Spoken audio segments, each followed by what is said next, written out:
Well, welcome to our Media City program. I'm Liz Homer, I'm the curator here, and tonight we're going to have a program on summertime in the city in Lansing and talk about some of the changes that have occurred over the years in our parks and recreation programs and the kinds of things that we do. But before we do, I want to mention a couple of things that are coming up at the Turner Dodge House in the next few months. In fact, in May we're having a Mother's Day program, which will include a vintage fashion show. And I know it's going to be lots of fun. And then on Father's Day we're going to have a magician that comes to the tables, and that will be, and his name is Zubik. And he's a local young man. I knew him when he was in high school, and now he's a magician. And I think you'll really enjoy him too. And then this summer we'll have our parks and Mary might want to talk about the parks program, because it's a wonderful concert in the parks program we have in the summer, and one of the programs on June 23rd will be here at the Turner Dodge House, and that's where you bring a chair and you just come and sit out on the lawn, and the friends will serve you a picnic lunch if you like, and it's lots of fun. But Mary is going to tell you about not only the history of the Parks and Rec, but also her own memories, because she's from Lansing and has been part of the Parks and Rec for a long time, and the Parks and Rec department for some 22 years. As I said, right now we have 22 employees in the Leisure Services Division. Back in its heyday, we had close to 30 positions. We acquired, I'll get into the community centers first, because that was a big visible area that in Parks and Recreation that had quite a bit of changes. In 1975, Geyer Center was built just in the north end, and Kingsley, which is now Letts Center, was under construction at that time. And they opened in 1975, and that took some of the staff and kind of spread them out, and that was basically the beginning of our decentralization. We have we've got 4 different community centers right now, but Geyer was the first one to open with the professional staff. And before Geyer Center was there, we had drop-in centers, and they were located in small little brick buildings. There's one right now in Foster Park that the food movers use. That was the East Side Neighborhood Center, East Side Community Center, and we ran programs basically after school on the weekends there. And it was just basically drop-in. It was just a little brick building, probably not much bigger than this area right here. And the staff was there, and they worked with the kids playing games and activities and arts and crafts and different things. West Side Community Center was right near the corner of Butler and Kalamazoo. And North Side Center was right in Oak Park. And that building is still there, been renovated by the neighborhood organization. But at that time the move was on to do a full-service center. So they created the Geyer Center and the Kingsley Center, closing those neighborhood facilities and getting a full-service, more of a community approach to larger services and more services that could happen at those facilities. And those centers employed 4 people. They had a center supervisor, an assistant supervisor, they had a program leader, they had a custodian, they had a full-time secretary. And that continued for about 10 years at the centers. They continued under that sort of setup, running different programs. And it's interesting, when I look back on it, over the years, they didn't run classes, they ran programs. They ran drop-in programs, they ran Easter egg hunts, they ran a lot of different, I would say low organized activities for people in some community meetings that they had.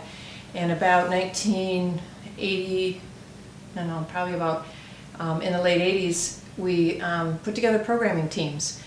We took someone out of the sports section, someone out of the community activities section, someone out of the cultural arts section, and then maybe a center staff, and we had programming teams, and we put together teams of programs and classes. And at that time we did comedy classes, and we did massage, we did exercise classes and different things that cake decorating, and brought those together. So it was very decentralized. The centers weren't responsible for their own programming, but they had just a group of people that got together from the department. So it was kind of different to have that organized that way, but it was very valuable because you got the input of a lot of different people from a lot of different disciplines to put together some programs. And our community centers now have evolved. Foster Center we acquired in 1979. They did a renovation on that. It was the old Foster School. And they did a renovation to bring that building, make it a community center, build some offices in it, and put that together. And we started programming that fully with the same staff at the other centers in the early 80s. And at that time, pretty much is when the community center section took off. They started doing their own programming. They started more in programming at the centers, and then the sports did the sports, and we kind of took our own little roles on at that time. So it's kind of come full circle from everybody kind of helping out at the centers to pretty much the center staff takes care of the centers and what they do. The sports program has had a huge change also. I grew up in Lansing in the sports program, and I always say that I was born too early. When I graduated from high school, I graduated from Sexton in 1971, we had just started playing a game from Sexton against the girls from Eastern and against the girls from Everett, but it was done in our little one-piece gym suits, the little button-up jobs there, and there wasn't anything like the uniforms or the crowd or that kind of a thing. We just started, it was almost like an intramural kind of a thing. So I grew up in the city system. The city had a very highly developed system of basketball for youngsters at the middle school through high school level, and softball and volleyball. So they were responsible for the athletics, basically, that the city had. And over the years, I went to several state tournaments down in Farmington, those kind of things, of state tournaments that were held in the different sports. So it was not school-based driven, it was city-driven, and through the city, the different cities, through our state organization, they had some state tournaments and things. The same with basketball for the boys. It was done at school, at the schools on Saturdays, and for the girls too, on Saturdays. So it wasn't anything that was driven through any of the high schools at all, and so that's quite a difference from where things are today. Fast pitch was huge in Lansing back in the days, and Randy Park was a big facility that ran tons of fast pitch leagues, men's and women's. The Lansing Laurels, that was their home base for a number of years, and they played just an amazing softball game there. I had some classmates that played on the Laurels teams. They're very good players, and they traveled all around the area to as a part of their league. West Side was very big also. They had lights and scorekeepers and announcements and things, and that's where my home base was, basically, is West Side Park, which is kind of in the area of Oakland, Saginaw, Old Oakland at that time. And there was big happenings at that park too. It was one of the premier parks in the Lansing area. The sports has evolved quite a bit. Today's sports is very different because there's a lot of movement today about through the Youth Sports Institute at Michigan State University and the National Association of National Association of Youth Sports, NAYS, and they like to regulate it somewhat, or to teach coaches, teach parents, and teach professionals how to handle sports programs for the youth, the development of their skill level, and bringing them along through the sport in the proper way, so that it's not just toss them out there and see what they can do, and see, hopefully you get good parents with good background behind it that can encourage the kids. But there's a lot of parents' code of ethics nowadays that we never would have thought of back in those days, of of how to properly cheer for your son or daughter, and how to act at different games and those kind of things. So there's a big movement in youth sports now, and that's a very large change that we've seen. The trends there that have changed is that now we're seeing a decrease in the adult sports. With, I think, the influx of the two-parent households that are working, or the one-parent household that the caretaker is also working, things have changed a lot, and the focus is more on the youth sports, and there's less and less adults playing, and there's more and more kids playing sports. So that's been a trend that we've noticed over about the past 10 years, that the decline has come in the adult sports. So that's one kind of a notable thing. Just a very recent trend, and I'm talking the last 2 years, we've noticed that there's just no end to the amount of preschool sports that you can do for kids. I think it goes with the competitiveness of the parents, or maybe if it's, you know, the parents living through their children, but the kids, they want their children to start sports early, and I'm talking 3 years old. And in order to answer that, you know, we've put together some programs. One of them is Little Kickers, which is a soccer program, and the other one is Little Hoopers, that we put together. And its main goal, obviously, is to get the kids involved in a pseudo league type thing. I mean, there's no question that when you watch little hoopers or little kickers, that it's just like a bees to honey. I mean, wherever the ball is, you got this little, you know, group that just kind of travels the floor or travels the field and goes all over. But they see on TV, the media, influx of the media things of the different sports, so the little kids want to play. And if you had a nickel for every gifted child, you know, they just want them to play. You know, they would want them to play in the 6-year-old leagues and the 7-year-old leagues, and I know they're only 4, but they're very good. And so in answer to that, we put them in more age-appropriate kind of situations where our supervisor or the parent that's on the field actually works with the kids, and you don't do the whistles and actually, you know, I don't say chastise them, but, you know, officiate the game, where you just kind of work with them and teach them and, you know, have them spread out and you know, pass the ball and learn their skills and develop the skills. And I think it speaks too to the busyness of parents and families too, is that they don't have a chance to, you know, when you think about, do kids play outside in the backyard? I mean, I grew up playing kick the can and hide and seek, and you came in when the streetlights went out. Well, that's not really what people do these days. Kids are not playing in unorganized kind of ways. I mean, they don't just go out, you know, they do somewhat, but not, you know, not nearly to the extent that they did in years past. So parents who are so busy sign them up for the organized programs. And we went to the football also. We ran a football program for flag football for years in Lansing, and they had pads, helmets, and it was no contact. Well, when you say helmets and pads and you got kids out there, you know, looking like the NFL, you know, they had quite a bit of trouble with the competitiveness and the overzealousness, I should say, of the sport. So about 5 years ago, we scrapped that program and said, you know, it's just not in the best interest of the kids. It's you know, if they want to wear pads and helmets, they need to go to the tackle program. And then 2 years ago, the NFL, through their sponsorship, brought forth a program where they actually took the competitiveness out of the program. They offer, you know, for the fee that you pay, you get the actual NFL jersey, which is very important to the kids. You know, the parents or whoever, you know, whatever, but the kids, I mean, what they really want.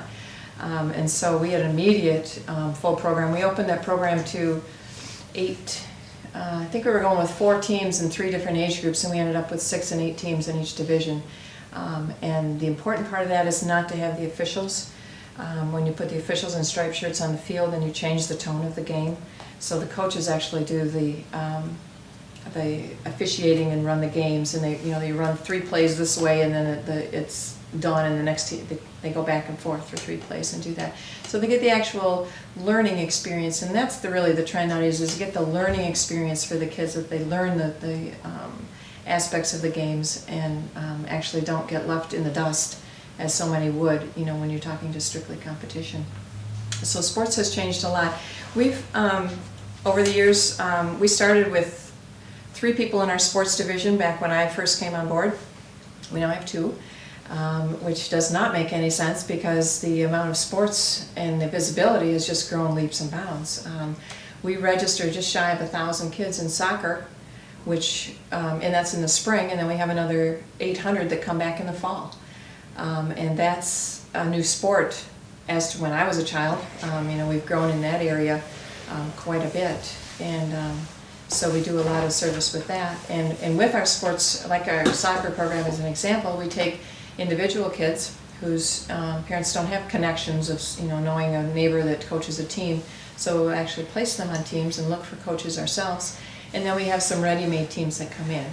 And it's difficult when ready-made teams come in, because you need to be careful about, you know, superstars and overloading the teams, and, you know, tryouts and those kinds of things, and things that basically, in my estimation, you know, don't belong in the Parks and Recreation business. And since taking over as manager, I've continued the thought, and it's a heartfelt thought that I have, is that we need to be the ones who involve the kids in sports and get them rolling and get them skill development and those kinds of things. And if they need to go on to highly organized groups or teams or whatever, those avenues are out there, but it's not our responsibility to be involved in something that involves cuts and tryouts and superstars and things. Because what you find is that you cut a child off a team in 4th or 5th grade, that means they're not good enough automatically, or you have an A team and a B team and you've I don't want to say scarred the child, but you've really labeled them as someone who's maybe not as skilled as the next. And we realize that that is not our mission in Lansing Parks and Recreation. We want to encompass all people. Which gets me into the community centers and enrichment classes. In 1997, we took over the Lansing School District programs. At that time there was funding issues with federal funding, and over the years the community ed funding at the schools has gone down, as had the adult ed funding. So we worked in partnership with the Lansing School District and took on all of the enrichment classes, the adult enrichment and the youth enrichment, which is all of the swim classes, all the aquatics classes, open swims, and different educational programs at the schools. And there again, that philosophy prevailed too, is that we want to offer something, for everybody. We want to offer ballet classes, but we're not a studio. We don't want to end up in recitals with the investment in the to-dos and the costuming and things like that, but we want the exposure and the gymnastics and the tumbling. There certainly are a lot of private facilities, more so now than ever before. Those private facilities in karate and taekwondo and things for the people who may want to get into the competitive level of that, but we still stay philosophically at the exposure level so that people get a chance, and you can have your kid try out all sorts of little things without having a major investment financially and time-wise. So that kind of carried through in the different programs. Our handicapper rec program, we were one of the early ones in the state to have an outstanding handicapper rec program. We started, when I came in 1975, we had a program for special skiers where we took them over to Cannonsburg, over in Grand Rapids, and ran a special skiing program for those who needed physical assist, adaptive equipment and things for that. It was a huge program, and it's since been taken over by the Grand Rapids area and Cannonsburg, so I think our folks just kind of traverse over there. We offer transportation, a bus to pick up people to go to programs and classes and get some bowling programs and some aquatics programs. And we found over the years that for us to run a transportation system just really wasn't in our best interest, because with maintenance of vehicles and insurance and drivers and cancellations and sign-ups, and there's so many factors, and then there was a special trans section of our local bus company that took care of that. Fenner Nature Center hasn't changed a whole lot over the years. I think it's maybe due to the staffing limitations. As here, they have one staff that's responsible for everything, and she's got quite a number of acres. I don't know if she's up to 44 acres, I think, in the park since the acquisition of the kennel area there. And they run full programs there year-round with their special events, the apple butter and the maple syrup over the years, and then their day camp programs. So that's only changed a little bit. They used to have a half-time support clerical staff there, but that kind of disappeared back in 1992. So they've had, Claire's done an outstanding job in keeping that going forward and acquiring more land and different programs. And she just did, 2 weeks ago, finish the big nature lesson, I think is what they call it, and that's where actual school was held from an elementary school at her facility. So the kids, all 30 whatever of them, 27 of them came out that day, and the elementary teacher taught them right at the nature center here or there, and then Claire was able to incorporate some science from on site into their day, but they did their math, their English, and their spelling all right there. So that's kind of a new trend that's coming up, is to teach kids in alternative ways, not just in the classroom, but bringing the classroom out to Fenner. The community activities section is one that basically disappeared over the course of the years. We've had our organizational structure is a little bit hard to describe because we've had so many changes over the years. But right now I have supervisors in the lifetime sports, the special recreation, which encompasses the therapeutic recreation and the summer programs and the after-school recreation, Fenner Nature Center and the Turner Dodge House. Did I forget anybody? 1, 2, 3, 4. I think that's it. And we had a section that was called community activities back before our the reorganization. We had a major reorganization in 1988, and at that time we lost, in this division particularly, we lost 8 staff. And that was devastating to us because that's basically the time where we had just started doing classes and we had just started really serving more of the particular needs in the public and getting involved in you know, generating some revenues and doing those things. So we lost quite a bit of staff then, and then in 1992 we had an early out program, the retirement program that happened, and we lost like 3 more positions at that point. So we kind of had been the gamut of you know, we had all these staff and these wonderful ideas, and then we've just kind of been paring down, and so now we're at a point where we've got huge ideas and not much staff, where before we had lots of staff and not a lot of ideas. So things have really kind of changed. But our community activities section kind of disappeared at that time, and it got absorbed. 2 supervisors became 1. And in community activities, when I first started with the department, we had 2 people that were specifically responsible for programming in the community. They had volleyball programs, and in their heyday, they were called volleyball clubs. And there was probably, I want to say, 26 or 27 different sites in Lansing that had mostly ladies, but some were co-ed volleyball nights. And it was basically a club. It was, the competitiveness wasn't there. One of my first jobs when I was in high school was being the supervisor, the official of one of those. And basically it was like a little, I don't say coffee klatch, but it was just a night to get out, and they play, you know, whoever showed up, they just split up and had 2 teams, and they had assigned somebody to bring snacks, and you know, they just had a real good time once a week, and it was a chance to get out and to get some exercise and those kind of things.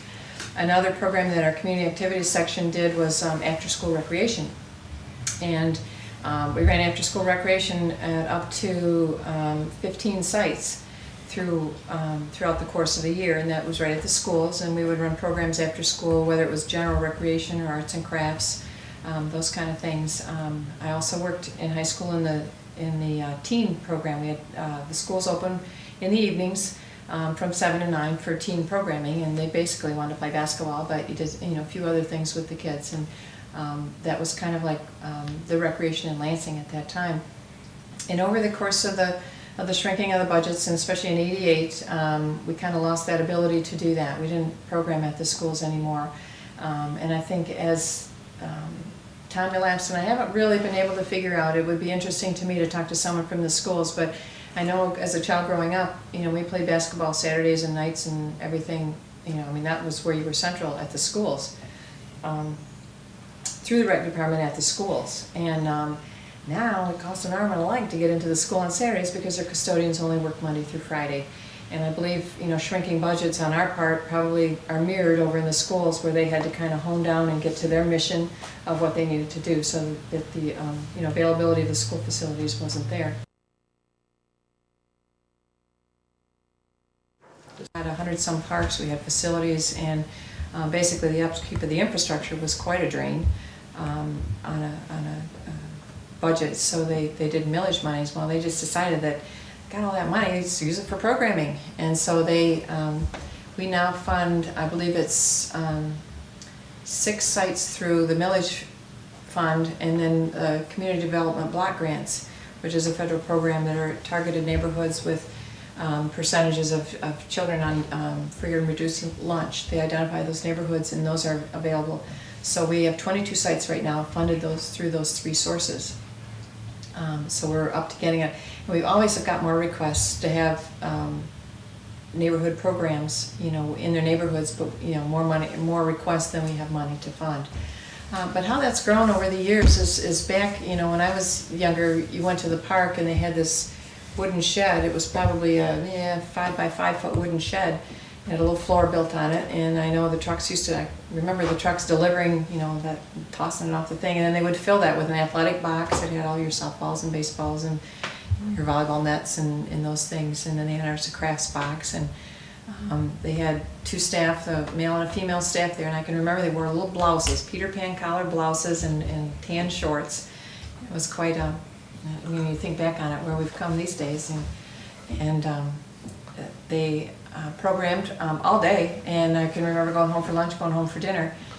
So it was a full day program, and they would get out the little plaster cast where they had already casted things, and you pay, you know, 3 cents for a little one and 5 cents for a big one, and they get out the watercolors and you paint that kind of stuff. And we played Nukem.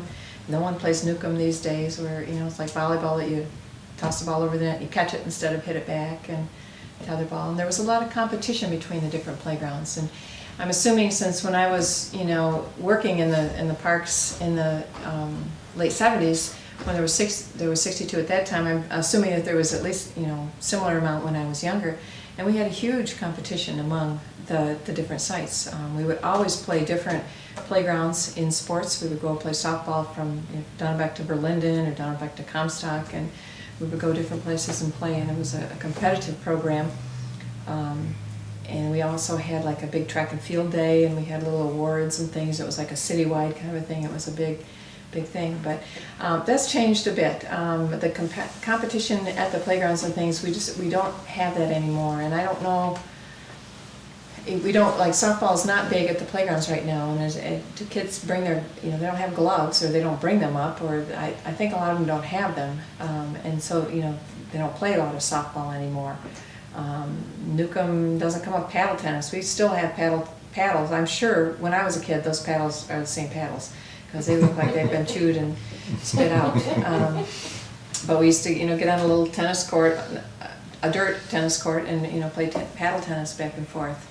And that just doesn't happen these days. And I think that, you know, the trends of just play in general, you know, we have high competition in the summers from air conditioning, from video games, you know, and from television, and those kind of things. And so, you know, we compete, and so we need to get up onto a level. So we do a lot of programming now in our summer playground programs. About 3 years ago, one of our staff developed lesson plans so that they go from activity to activity basically every half hour. Whereas, you know, back in when I was a kid, you know, you just kind of played. I mean, you just kind of did, and one thing evolved into another, and you had scheduled games and things. So the type of service delivery that we have now in the playground programs has changed dramatically over the years. And I think that with the influx of media, that's probably what our major competition is. Kids, you know, are in summer school right now too, and I imagine they were back then, and, you know, you just kind of made things work, and the playgrounds were open till 8 o'clock. Now we rarely have a playground site that's not at a school, because of the gymnasium facilities, indoor weather. You know, when it rained, you know, I can remember huddling in the little 5x5 shed when it rained, and you know, the porch at the school. A lot of the schools had, you know, porches out the back or pavilions at the parks. But now, with the having gymnasiums and having, you know, to be able to organize the games and to do a lot more with the kids, I think our attendance and things has changed and increased. And of course, depending on the staff that's at the site too, their enthusiasm and their creativity. Our playground program looks a lot different these days than it did back a while ago.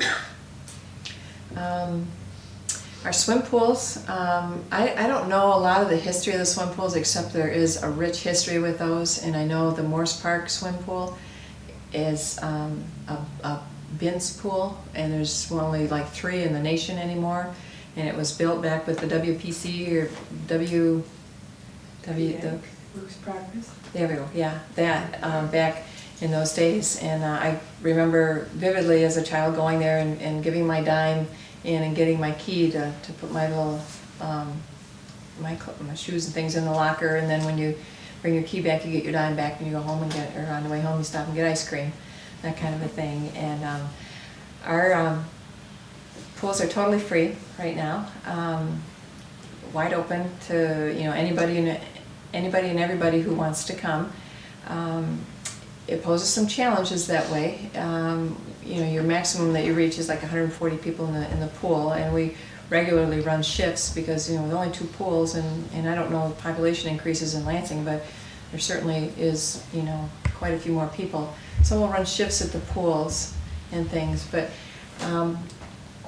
we're working, you know, we need to work on those pools a little bit, because nowadays to have a pool where kids can just come in and basically their entry into the pool, if you will, is for them to recite 3 safety rules so that they are assured that they know, you know, walk, don't run. I mean, any of the 3 that they can do. Take a shower before you enter, and so that's our entry criteria then, is for them to recite 3 rules. But you really don't know who's in your pools right now, and you know, that might have been okay a long time ago, just to have, you know, but there's, you know, issues and things that happen where you want to be able to contact parents, and you want to be able to have some accountability of the children who are there. If you have some misbehaving, you know, and you want to excuse them for the day or whatever, you need to make sure you do a follow-up, and so we have some challenges in that way, and we've thought long and hard about going to a pass system where, you know, they need to have a card to get in. Yet then there's quite an investment that would be needed to have the cameras and the ID cards and things. So for now they're going to be remaining neighborhood pools, but we've been working hard trying to get some spray parks. And I know there's a neighborhood not far from here, Bancroft neighborhood, is trying to fundraise for a spray park, and that's a new trend in the parks, where you've seen like umbrellas that spit water at the kids, and they have buckets that fill with water and then they dump on the kids. And so it's basically, it's a 0 depth, so it's almost a cement slab with a drain, and they just kind of spray, and it's just a kind of a fun little thing. And so we're looking hopefully to go to that, taking a look at Hunter Park and going that route there to see if we can do something there. Recently we had a renovation at Moore's Pool.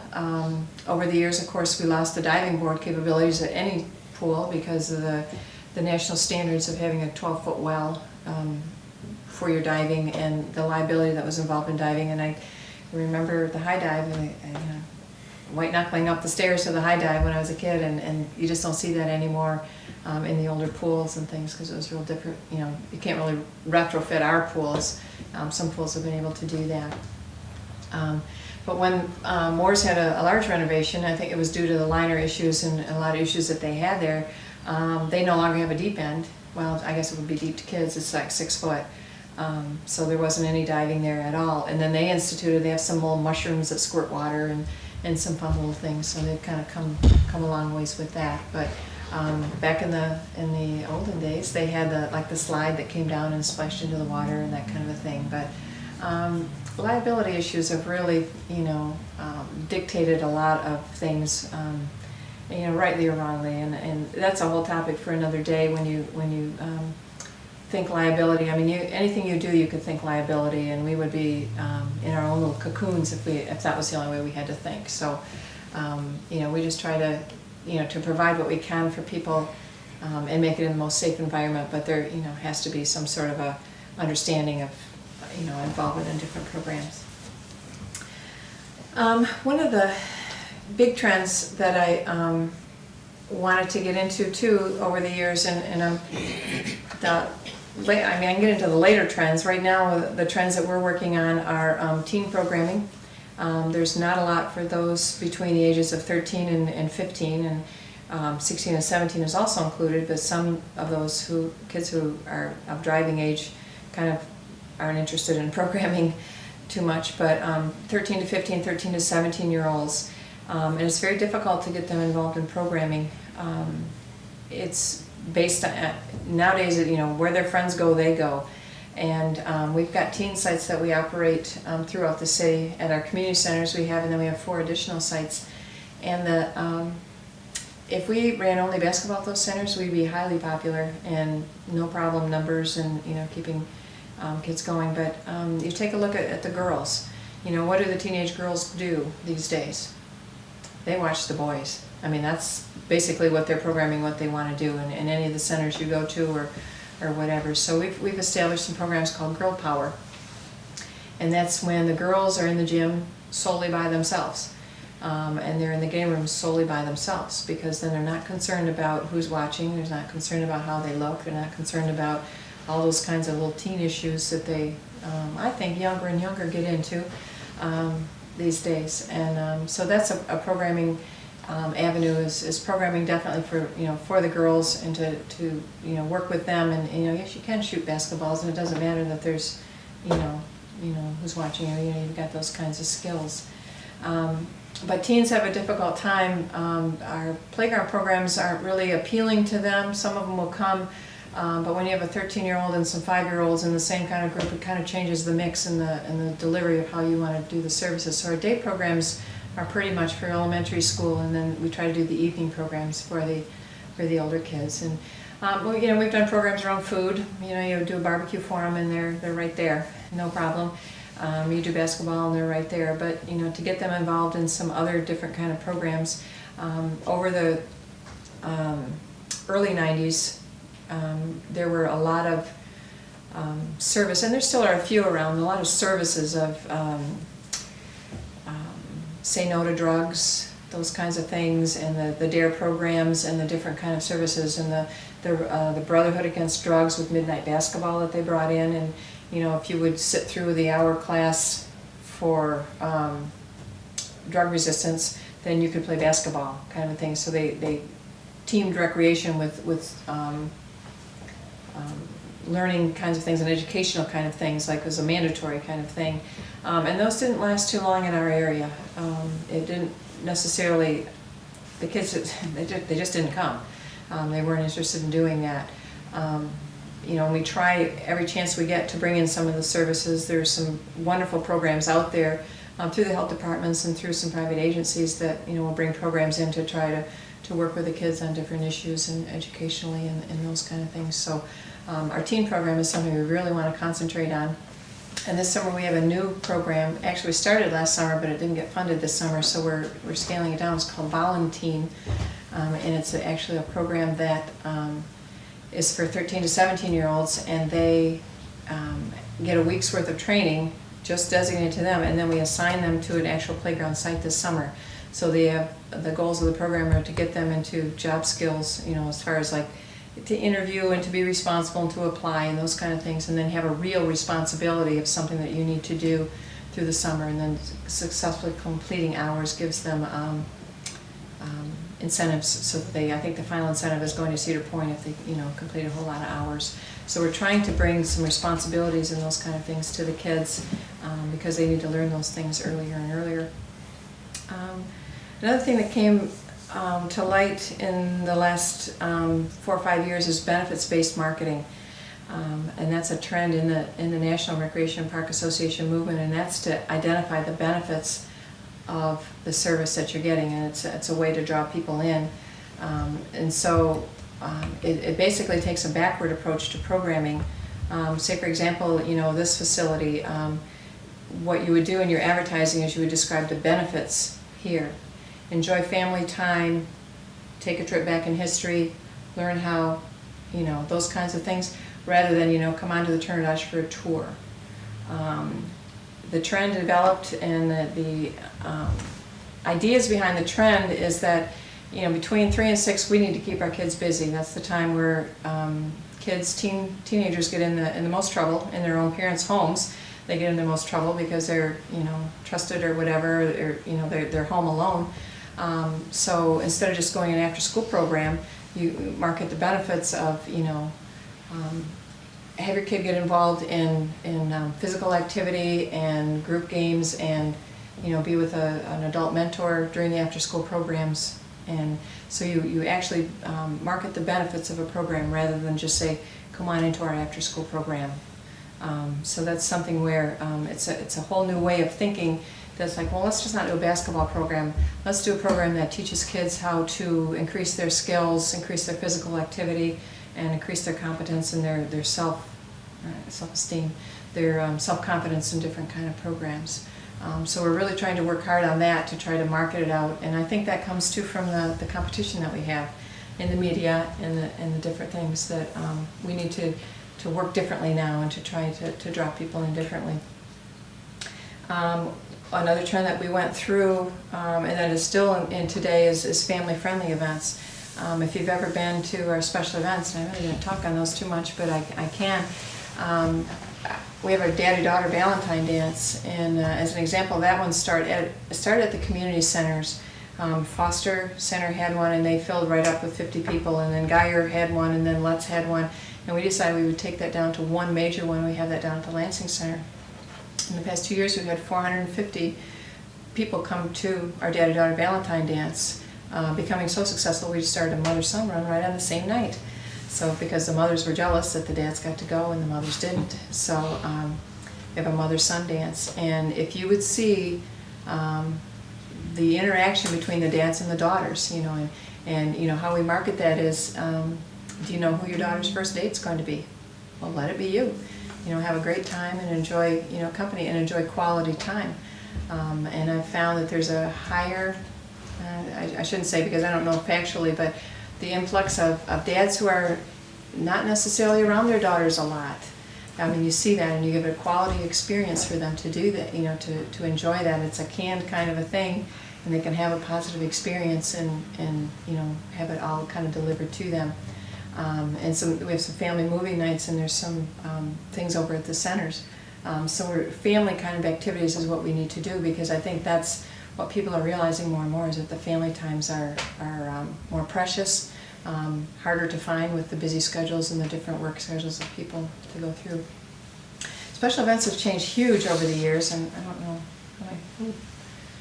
oh, sorry. So they have huge. When I started, we had I don't know if you remember the big ethnic festival that was downtown. We said the ethnic festival, and that was started in 1976 with the bicentennial. It was through the city market all through the whole park, and we did that for a number of years. That was one of my responsibilities, and that was a very interesting project. But and I want to say it died because of lack. With funding and those kinds of things, people wanted to have beer. They wanted to be able to make a quick buck. It was one day, you know, the ethnic festival was on July 4th, and for them to put in hours and hours of work and come away with $300, they were like, you know, it didn't happen. And they wanted to really go into, you know, a larger festival. Riverfest had its day, you know, it went up and up and up, and that was a highly organized, and now Common Ground has replaced it. And we've kept with our 4th of July program, which is going to change a little bit this year, just to allow less organized, less commotion, less, I don't want to say less carnival atmosphere, but more of a family kind of a thing. You can come and bring a blanket, and you can get a popsicle for 50 cents and not, you know, $2 and that kind of a thing to do that. But we've come the gamut in the department from, you know, special events, and we try to be real responsive to the area. So once I get going, I'm sorry, I just don't get stopping. Yeah, I just wanted real quick, just if you want to even take a look afterwards, our brochures. This is our brochure for 1979. This is what we started. And you can take a look at it too, and you can tell it was done by a typewriter. And it's an interesting way to go. We graduated through the years, and we went with you know, the different sizes of brochures that have come through. This was our brochure that we used to do here in Lansing. This is Lansing Parks and Recreation here, and then you go this way and it's Lansing School District. And that's when Community Ed and Parks and Recreation cooperated together. We were both basically in the service delivery business, so theirs were this way, and then ours were this way. So we kind of shared brochures. And then we went into the newspaper format, and then we direct inserted into the newspaper in the State Journal. And then I did bring copies of our latest one. This is just hot off the press today, delivered at 4:30, and this is our summer guide for this summer. It's got a list of programs. There's tons of things here well, there's camps and things at Turner Dodge, and playgrounds and activities. And sorry, I got rolling. Is there any questions or anything?